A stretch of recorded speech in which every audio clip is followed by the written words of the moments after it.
There's lots of blame to go around. Yeah, we know that. The finger pointing is fierce. Terry O'Neill is the president of NOW, National Organization for Women, and Sam Bennett is president of Women's Campaign Forum. Well, thank you both for joining. Terry, this is a tough one because a lot of people thought that I think there are going to be a lot more women in the United States Senate over time. I think it's really coming, and I thought this was going to be one of them. Me too. Okay, so what happened? Well, I'm glad she won, and I'm sorry she lost. I think what happened this election was a referendum on politics as usual, on business as usual inside the Beltway. I think it was a referendum on change that has not happened.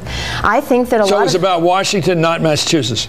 Absolutely. Okay, what's your thinking, Sam? Hey, you know, first I got to say, we need a hell of a lot more women in elected office in this country. You know, well, the Senate's the classic opportunity. Classic opportunity for that.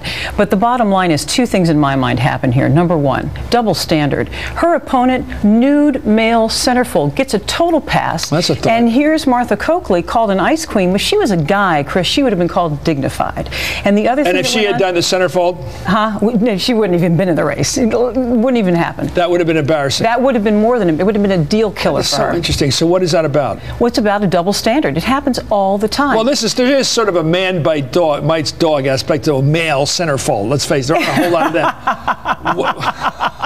But if I could, do you have any numbers on the women response? Because I said before we went on, Hillary won Massachusetts in the primary. Right. Most voters are women. Right. Right. So why didn't the woman candidate win? Well, the thing is, it doesn't mean that a woman's going to vote for women just because she's a woman. That's not what happens here. The double standard, even when there's a backlog of not having enough women in the Senate. Yes, the women in this country have not made that connective tissue. And the other thing that happened in this race, Chris, was independent expenditure. I do not care how well your race was run. I don't care how good your candidate you are.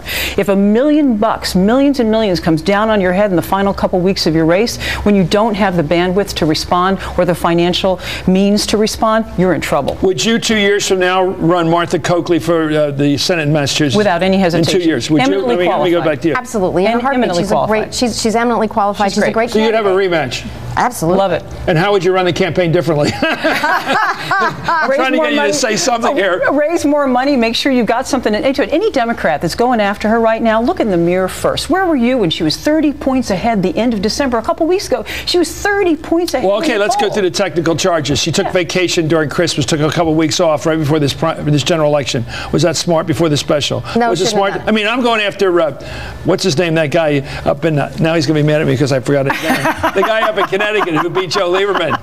Yeah, he took off Ned Lamont. Yes, why do these Democrats take vacations after they win primaries? I don't get it. And I think Debbie Wasserman Schultz said it best last night. The primary is not the general. You can't confuse the two. But the bottom line is, she did say that. I heard her say it. But the bottom line is, she wasn't a perfect candidate, but guess what? She was a terrific candidate, eminently qualified, double standard. Okay, here's another argument I heard. You shouldn't need a perfect candidate in Massachusetts if you're a Democrat. Right. You come in there with an edge, right? Not anymore. Not anymore. You got more independents in Massachusetts than Democrats or Republicans, and that's what showed in this election. People are beginning not to trust the Democrats. They ran on a program of change in 2008. That's what people voted for. That's what they're not getting. Are you for all women candidates or just Democratic women candidates now? We're both nonpartisan. So Kay Bailey in Texas, the Attorney General up in New Hampshire, you're for both those candidates who are women? Kay Bailey is Hutchinson in Texas, absolutely not.